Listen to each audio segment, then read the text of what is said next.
It's the Fairway Times podcast presented by Wild Goat. Somewhere around hole 12, golf turns into a different sport. The body's still there, but the brain is suddenly checking emails, replaying that trip on 7, and wondering what's for dinner. And that's the problem, because most golfers don't lose the round from a bad swing. They lose it when their attention wavers. Some people try and fix that with coffee or an energy drink, which is bold because nothing says commit to this delicate wedge shot like a racing heartbeat and trembling hands. That's where Wild Goat comes in. Their Focus Plus Hydration Gummy was built for golf, not for deadlifts, not for your wife's spin class, and not for people named Chad doing burpees in the parking lot, specifically for golf. It's got alpha GPC and cognizin to help keep your mind sharp, a dialed-in amount of caffeine plus L-theanine for smooth, steady energy, and electrolytes to help you stay hydrated and locked in through all 18 holes. So instead of feeling fried by the back nine, you actually feel present, calm, and clear, like a person who might finally make a good decision with a club in their hand. Go to getwildgoat.com and use code FairwayTimes10 for 10% off your entire order. That's getwildgoat.com. And now, before your focus drifts too, let's get into the show.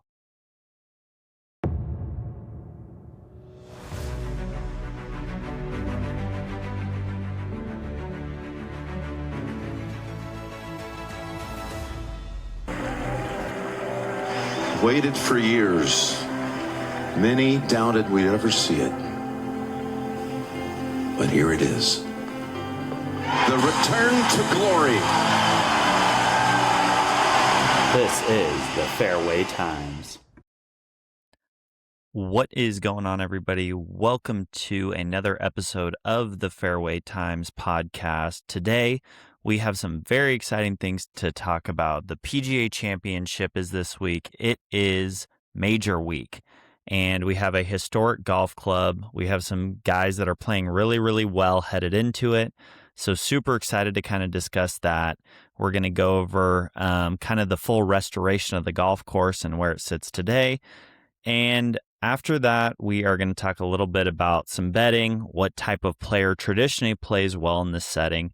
And then we are going to get into, which I know our baseball demographic of listeners is excited to hear about, rebuilding the San Francisco Giants and what I would do to turn this team around and make it back to being a championship contender like all of us Giants fans are used to. So let's jump in immediately to the PGA Championship at Aronimink. The PGA Championship is not just another major at a long, hard golf course. Aronimink has history. It has Donald Ross DNA. It has old school architecture, kind of restored teeth, and a championship resume that makes it feel like a proper major venue. The best way to introduce this golf course it's a classic course, and it doesn't need tricks. It asks players to control distance, angle, spin, have patience, and really have a full knowledge and understanding of their misses. And this is why for this week, I'm really not looking at bombers. I'm looking for players who can control the golf ball for 4 straight days. Just kind of some history on Aronimink. It was founded in 1896 and later moved to its current Newton Square, Pennsylvania property in the 1920s.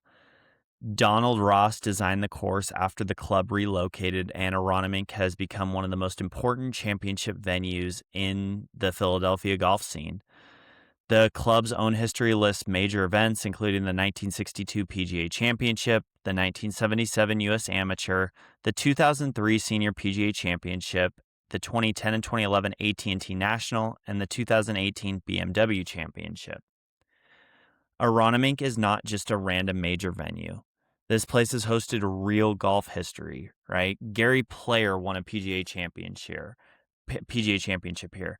John Fott won the U.S. Amateur here. Tiger's AT&T National came here. Keegan Bradley most recently won the BMW here. It has lived in championship golf for decades, and this place has serious DNA in the history of this game. Really, the historical anchor we can talk about is the 1962 PGA Championship. That year, Gary Player won the PGA Championship at Aronimink at 2 under par, beating Bob Goalby by 1 shot. It was Player's first PGA Championship, his third major overall, and a part of the career Grand Slam he would eventually compete. The 1962 championship was played at Aronimink as a par 70, around 7,045 yards, and scoring was difficult enough that Player won at only 278, 2 under par. So I know I'm kind of reading off these facts for you guys, but the last time the PGA Championship was here, Gary Player only won it 2 under. Now, golf technology has, come a really extremely long way since then, but all that to say is this course is going to be difficult, and it's not just going to be a course that Bryson DeChambeau can come up and hit 330-yard drives and get away with mistakes.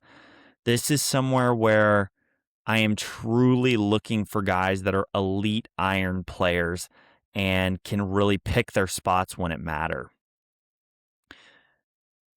I mean, 1962, this win really matters in the history of golf, right? Gary Player was not just winning another tournament. He was building one of the greatest international major championship resumes in golf history, and Aronimink is a part of that history. I want to talk a little bit about the architecture of this course as well. So it is a Donald Ross design, but there is kind of an interesting wrinkle, which is Golf Digest has pointed out that the architecture, because Ross was so busy in that era, his associates oversaw the construction of it. It was not a classic Donald Ross's on site. And so that makes the course's evolution and restoration a lot more layered than simply Donald Ross built it, and that's the end of the story. The cool thing about Aronimink is that it's not just a museum piece, right? It's evolved over the years, and there's a real debate and nuance around how much and pure Donald Ross it was, and how much it relates to its original character. And then we have to touch on the restoration a little bit, right? So this is a Gil Hanse restoration, and the modern version, really the goal of Gil Hanse was to bring back more of the classic Ross character. And PGA.com kind of described Aronimink as a restored Donald Ross design with complex greens, strategic bunkering, and an emphasis on precision and creativity rather than pure power. The Times also noted that Gil Hanse and Jim Wagner's restoration added more than 100 bunkers and expanded greens to return the course closer to its 1920s, right? So they're trying to bring it back to a pure Donald Ross design, which is cool. So really this leads us into what does Aronimink really ask from players?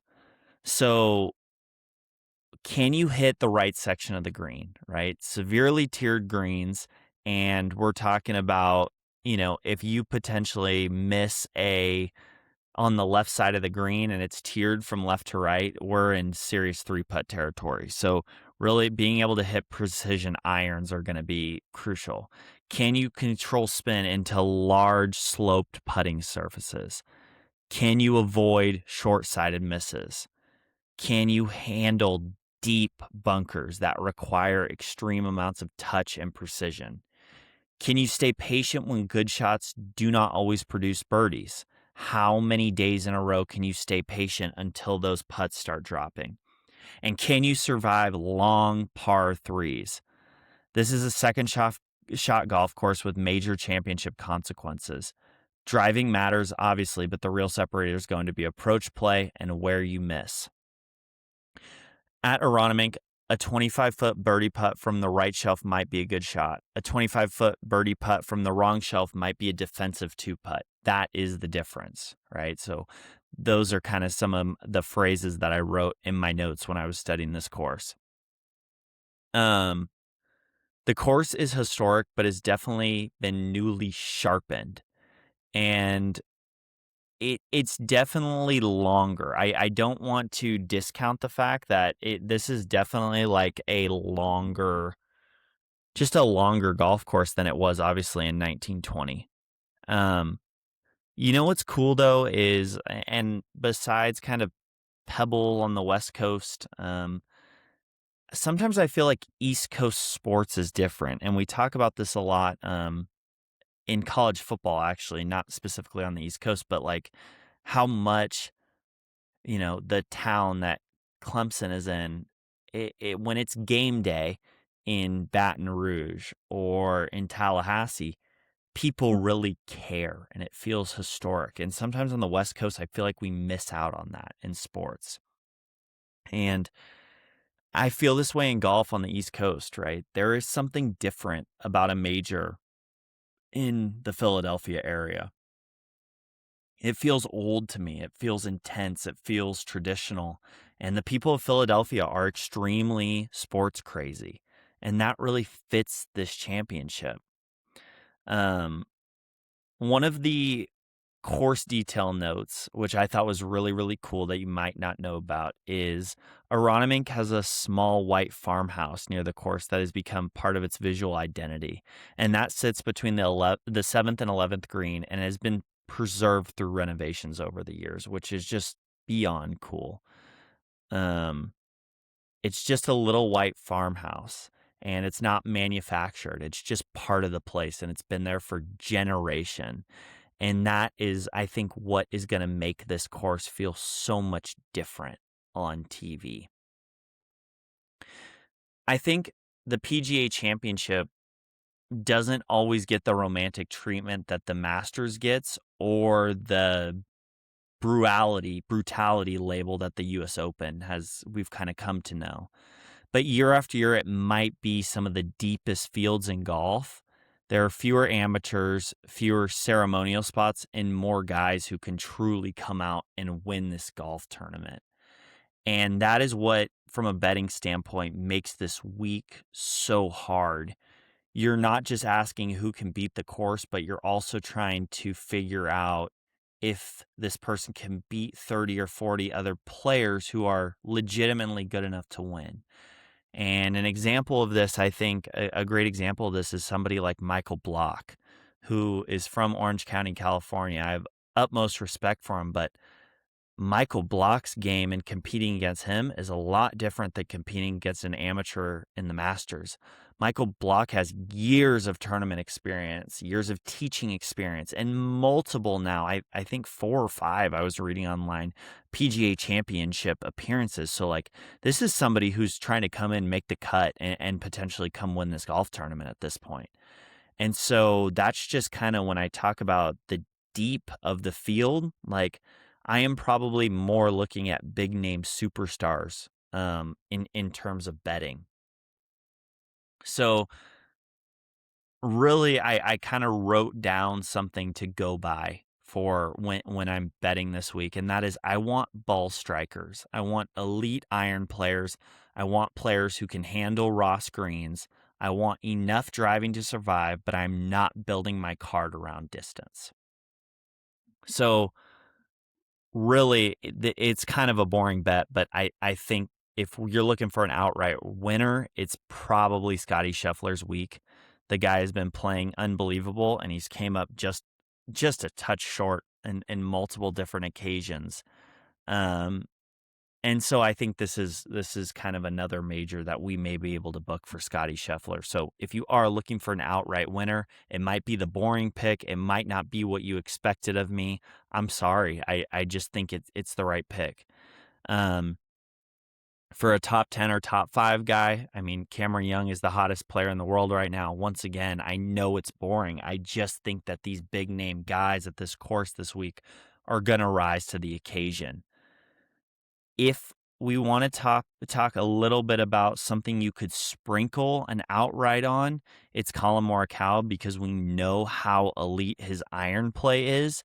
But obviously he's still he's showed that he's pretty much back, but I don't know if the books have quite caught up yet to the fact that, he's all the way back from that back injury that he suffered on his practice round at the Players. And so just kind of something to think about. Obviously your odds are all different. But it's just something to kind of consider that he might be underpriced on your book if you're looking for a sprinkle. Okay. I'm not saying you need to put the house on Morikawa to win, because I'm not sure he's all the way back in that shape. But what I will say is if you're looking to sprinkle a little bit, it's interesting. So I'm going to kind of go into DraftKings right now, and I'm going to kind of just talk about what I like. So right now, just for value purposes, right, on the DraftKings Sportsbook, Scotty Scheffler is still plus 385 to win. Those odds are like completely fine.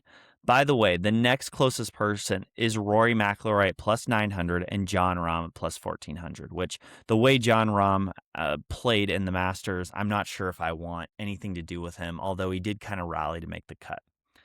Someone else I think can be very, very interesting is Xander Schauffele. So a very elite iron player, and a top 5 for him is plus 345. So it's literally just under Scotty as an outright winner, which could be amazing value. Something else I like to sprinkle on. Okay, Matt Fitzpatrick, excuse me, if you are, I mean, the guy's been the hottest player all year.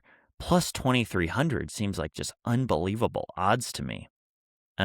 We just briefly touched on Morikawa. He is plus 4,000. Okay. And then my other player that I really, really like is Russell Henley at plus 4,900. I think Henley is kind of my most disciplined golf pick. He hits fairways. He hits greens. His misses are smart. He doesn't really panic. And that really fixes, that really is going to play well, I think, and cover up errors on a Donald Ross golf course. So just if we're looking for my long shot of who I really think, has a crazy opportunity, obviously not a big fan of the guy, but Patrick Reed at plus 470 for a top 10 is great value, and his game is really starting to trend in a great direction. If we're talking about a really long shot outright winner, I don't love any of this value really far down the board, but I think Andrew Novak has been playing really, really well. And if you wanted to just take a flyer, he's a good iron player, and plus 45,000 if you're sprinkling. I mean, it's not going to hurt you. And I also like Patrick Rogers for a top 10 finish at plus 1,700. So that's kind of been our betting picks and previews for the PGA Championship, as always presented by Wild Goat Golf Gummies. So let's kind of jump into our next segment as my golf segment comes to a close, and have fun watching it this weekend, guys. It is major week, so enjoy the heck out of it. I want to talk a little baseball tonight. I want to talk about my San Francisco Giants. So there's been a lot of talk about Tony V, and is it his fault? And is Tony V the fall guy? And I want to do a fun exercise. So tonight on this podcast, I am going to rebuild the San Francisco Giants from scratch, the way that I kind of envision that baseball team looking like, to be extremely competitive. So I wanted to come up with a thesis for this first, so everybody kind of knows what page we're on, which is the Giants should not rebuild to become the Dodgers. That's not what this is. They need to rebuild into the best version of themselves. So I grew up in the era of Giants baseball where in 2010, 2012, and 2014, obviously they won the World Series. But I went back in my head and really thought about what made those teams great, okay? Which is, you could say all the cliches. They had heart, they had grit, they did have all of that, but they always had elite pitching staffs. Bumgarner, Lincecum, Kane, Volgason, Peavy pitched big innings. People forget about Jeremy Affeldt coming in to get huge outs coming out of the pen. Obviously, Brian Wilson and Sergio Romo. I mean, but then all of a sudden in this new wave of baseball, the Giants front office has been obsessed with offense, and I can't stand it. Why? It's extremely difficult to have a top 3 offense at the Oracle ballpark. Like, It is just difficult there. It is long in Triples Alley. I mean, this is not Yankee Stadium where we can build a group of bombers. So I am going to rebuild the Giants with this thesis in mind.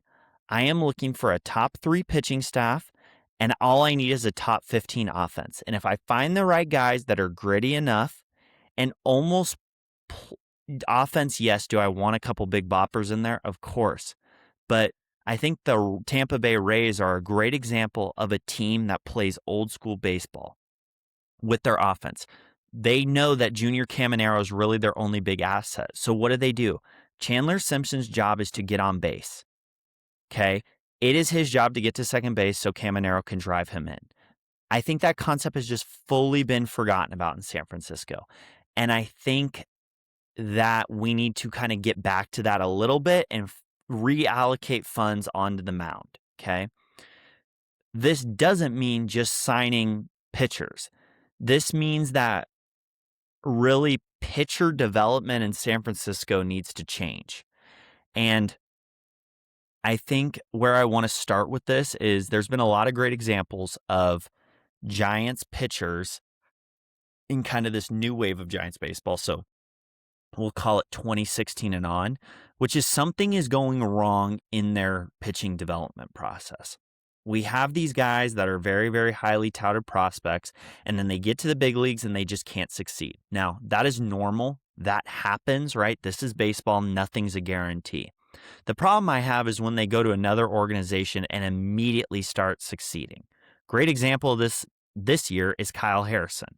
Okay, he has turned into quietly one of the best pitchers in baseball, and he was like the Giants' most hyped pitching prospect for like the past 3.5 to 4 years, and the guy never came to fruition. So what did the Brew Crew unlock that the Giants did not? And why is that not being addressed instead of that, it's just we just don't have the right guys in the building? I don't believe that. So digging into more of what we can do to change that is, why doesn't everybody from the pitching side just look at the Cleveland Guardians, right? They have built a reputation of one of baseball's true pitching factories.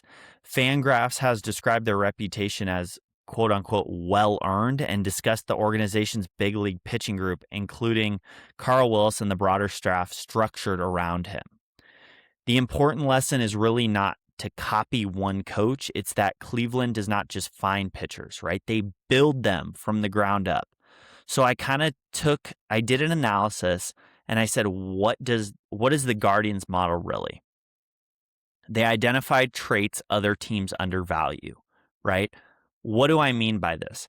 I think that we're going to see a return of sinker ball pitchers. Why? Because hitters are just so geared up to hit 100 that if balls are running, 6 to 8 inches of horizontal with horizontal and vertical break on a 2-seam fastball, even if it's 93, 94, I think that we're going to see that maybe there is still a guy throwing 100 and that's the horse, but just drastic switches in movement and velocity I think are going to start excelling. The Giants can get ahead of that wave at that ballpark. Draft or trade for arms with 1 or 2 standout weapons. We don't need the guy that does everything at an elite level. We just need guys that have 1 or 2 standout tools on the mound. Velo could be one of them. It could be a super elite changeup that then we can develop other parts of his game around. Improving pitch shapes.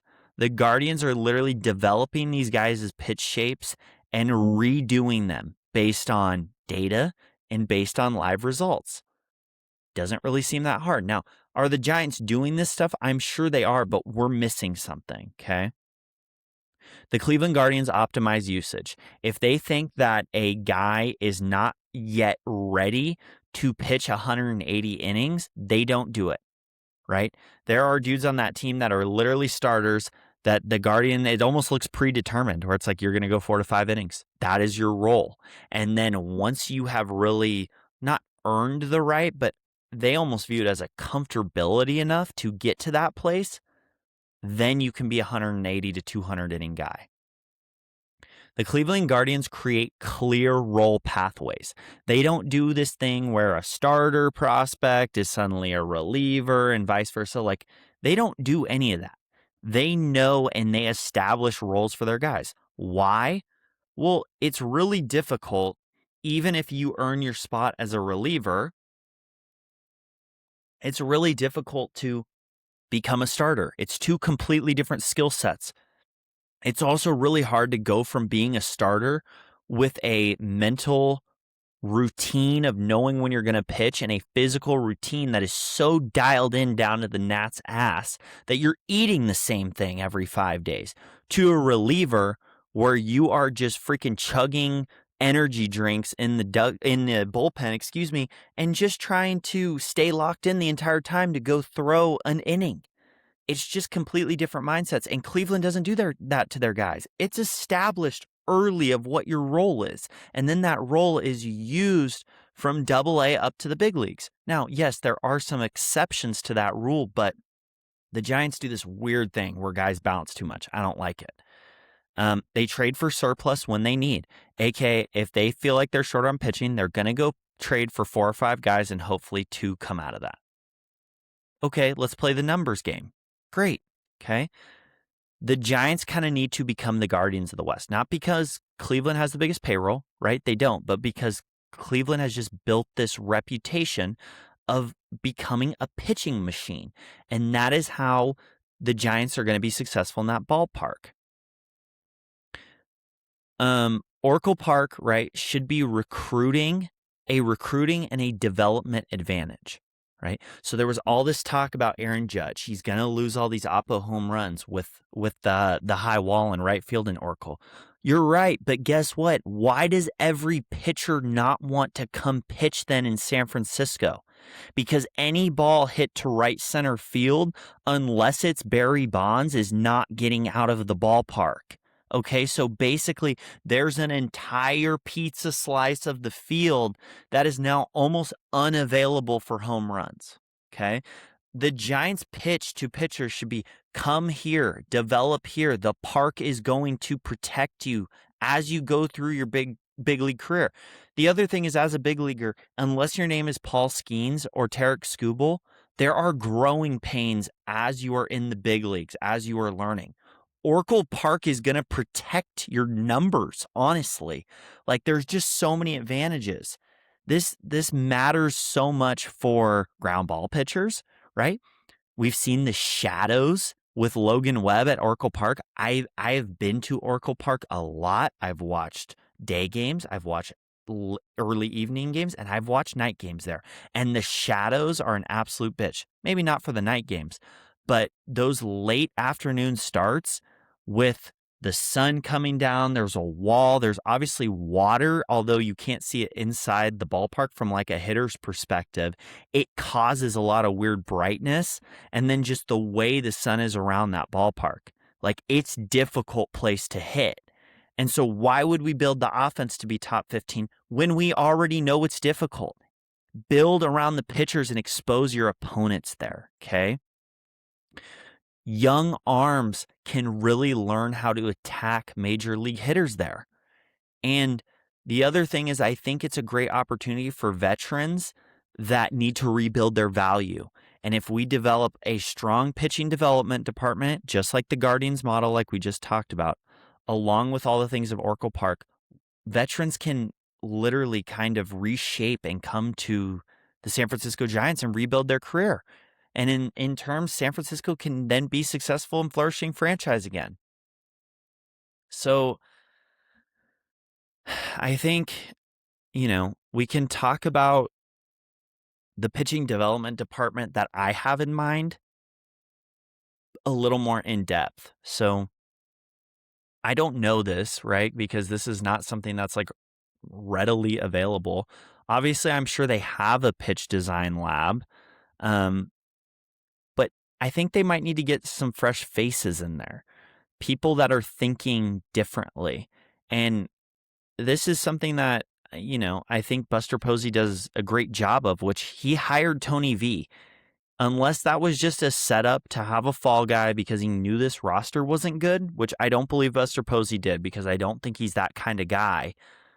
What I think it was is he wanted to get new young blood in that thinks about the game of baseball differently than the traditional manager that has played Major League Baseball in the 70s. He then became a coach. He worked his way up from A-ball all the way up to the big leagues, and he followed everybody that did it in front of him. And there's no changes.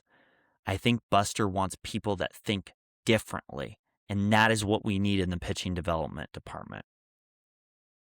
I think the Giants should also target pitchers that carry one of these traits: a weird release, elite extension, a plus breaking ball, which is pretty obvious, good ride on the fastball, sink. We've already seen that Logan Webb can have extreme amounts of success, right? Matt Cain kind of pitched like this. Change-up feel, right? Because with the Shadows in Oracle Park, a left-handed hitter, the change-up is running away from them. It's very, very hard to pick up. Strike-throwing lefties. And once again, I wrote again, which just kind of follows what we just said, although it is a different category, which is ground ball traits that fit Oracle, okay? The Guardians do not need every prospect to look perfect. They need one thing that they can build around. The Giants should be hunting for arms with one elite trait and then building the rest. The next thing that I think is crucial is a better innings building system. Okay. The Giants staff plan cannot work if every young starter is capped at 80 to 100 innings. Okay. They need to build pitchers physically and structurally that can handle 120, 140, and 160 innings along with postseason stress. And that is difficult to do. But if the Giants want a top staff, they cannot live in a world where every young pitcher is treated like glass, right? Development has to include durability. And I think we've lost that a little bit in terms of caring so much about prospects that throw 99 miles an hour and they get to the big leagues and all of a sudden they're having to throw way more high-stress pitches and they get injured. Okay, so we kind of need a durability plan. The next thing that I think is crucial for this pitching development department, a major league, minor league language that matches up, right? The development language in San Jose, Eugene, Richmond, Sacramento, and San Francisco all has to be the same. Everybody has to get on the same page, which is this is how we develop pitchers because this is our future. And the best pitching organizations do not have 5 different pitching departments. They have one department that operates at 5 levels. And once again, I think the Guardians do this better than just about anybody, and so did the Tampa Bay Rays. Okay. So let's kind of talk about the current Giants pipeline. So in the past couple of years, right, we really know that the position player profile of prospects of Giants has really gotten the attention. Okay, so Bryce Eldridge, Marco Luciano, well, that was still a thing. And really the pitching prospect that got the most attention was probably Kyle Harrison. Okay, but the key is really let's focus a little bit on these guys. Okay, Jacob Bresnahan, Blake Tidwell, Carson Weisenhunt, Trevor McDonald, Matt Wilkinson, Keener Martinez. Landon Roop has obviously been a dog this year, and I think he's there to stay. And Hayden Birdsong, I think, has the potential because he has some of these elite traits we just talked about to be great. What I don't want to happen with Hayden Birdsong is that he performs extremely badly in San Francisco, then he goes somewhere else and somebody develops him.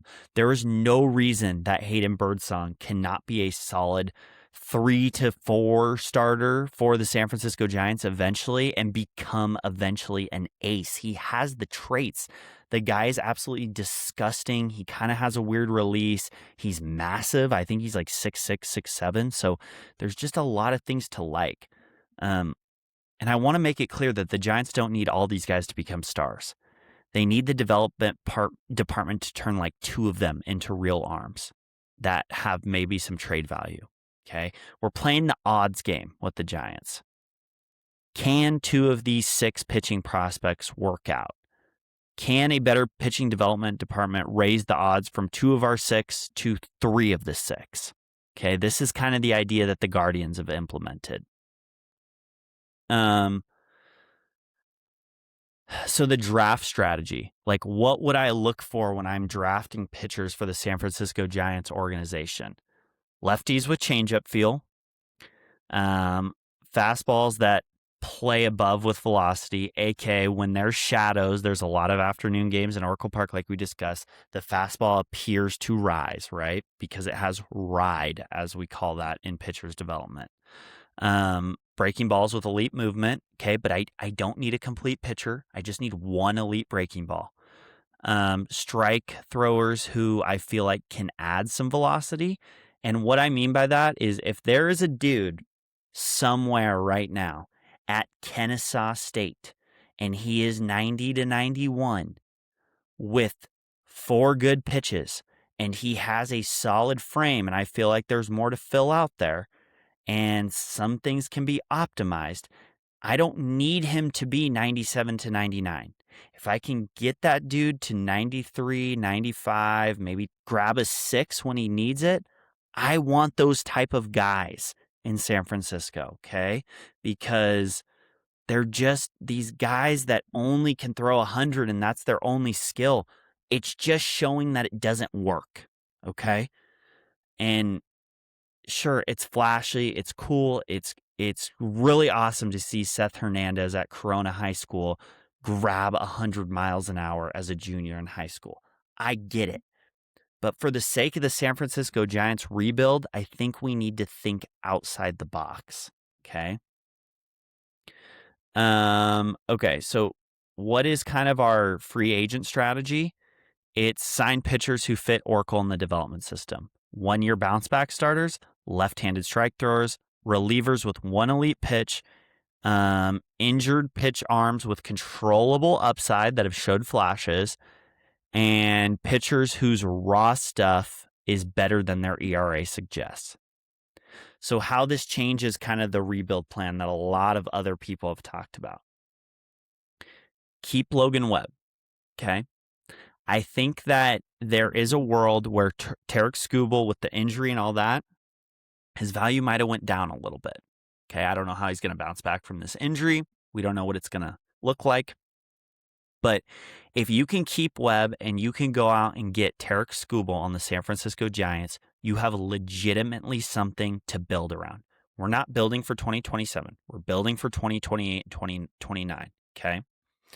And it doesn't even have to be Tarek Skubal. It needs to be another ace, okay? Because as a reminder, there was at one point in time where we had Logan Webb, Kevin Gossman, and Carlos Rodon, and it was fun to watch, and that model worked in San Francisco. Okay. What would I do with kind of the the big name players, right? A lot of people are going to sit here and be like, that's all great, Colton. What are you going to do with Rafael Devers? We have to keep Rafael Devers. Nobody wants to take on the money that's left on that deal. And the Giants would literally, to get rid of him, would have to pay off over $100 million of that. And I just don't think that's reasonable.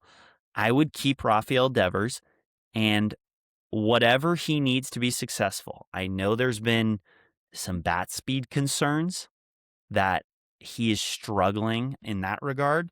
I know that he may have a reputation in the space for once he gets paid, now he is just satisfied. Whatever people that need to be brought in to hold Rafael Devers accountable and challenge him every day to be cognitively great, because all it is with Rafael Devers is he needs to stay in good shape and he needs to stay cognitively locked in. And I think he can very well easily be top 7 in MVP voting every single year in the National League. The talent is there. Okay. Willie Adames, on the other hand, I think that's something where Buster Posey eventually needs to go out and he needs to pitch that Willie Adames can be an elite third baseman. And he can make that change to over to third base. And I think some team will take a risk on him. You need to refer to a couple years ago when Adames hit 30 jacks and hit 270 or whatever it was at shortstop for the Brew Crew. And yeah, that contract's just not going to age well. The Giants might have to eat some money. So be it. Okay. These next 2 years to me are about all these young guys anchoring everything. Okay. Matt Chapman. I still think that Matt Chapman has a ton of value to serious contending teams. There are no bat speed issues. The defense is not what it was. It's still pretty dang elite. Okay. But it's not Matt Chapman-esque or like how Chapman and Arenado were kind of compared to each other in their prime. Okay. I get all that. But a contending team wants Matt Chapman if they have a hole to fill. And I think they would be willing to take on that money. Okay.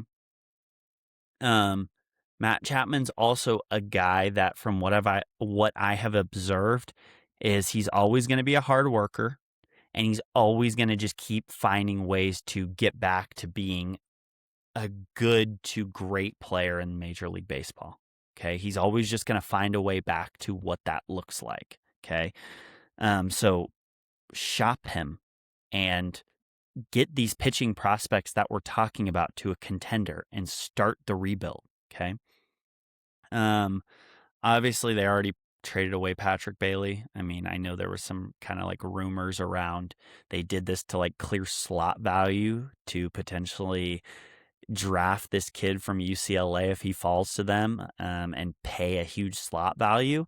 I guess, I mean, if we can get the best college baseball player, kind of next generational sort of Derek Jeter type guy that can hit for power, sure.